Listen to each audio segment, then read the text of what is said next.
नमस्कार। महाप्रभु जगन्नाथंकर पहंडी संपर्क में एक सुंदर पौराणिक कहानीटे रही अछि। भक्तश्रेष्ठ प्रहलाद को महाप्रभु इंद्रपद दियाइथिले।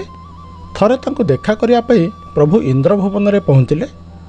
सेतेबेले इंद्र प्रहलाद इंद्राणी सतींक सहित पशा खेलुथिले। पशा निशारे इंद्र प्रहलाद महाप्रभुंकर आगमन संपर्क में जानिपारे नहीं। प्रभु इंद्र प्रहलाद दृष्टि आकर्षण करने सेठारे नृत्य करने को लगिले। तथापि इंद्र प्रहलाद पशा निशा भंग है ना।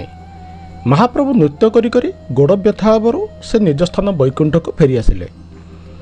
देवर्षि नारद यही संवाद इंद्र प्रहलाद को जणाइले।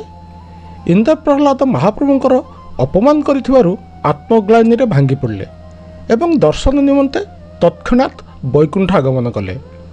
सेठारे महाप्रभुंकर साक्षात न पाई तीन लोकरे खोजी खोजी शेष में नीलमाधवंठारे महाप्रभुंकर संधान पाइले।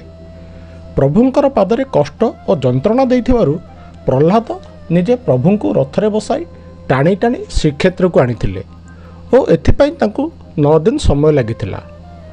एही घटनाटी आषाढ़ शुक्ल द्वितीय होइथिबारु आज पर्यंत सेही घटनाटीर पुनरावृत्ति रथयात्रा भाव में पालन करा जाउअछि एवं महाप्रभुंकर नृत्य को पहंटी भाव में प्रभुंकर रथासन करा जाउअछि।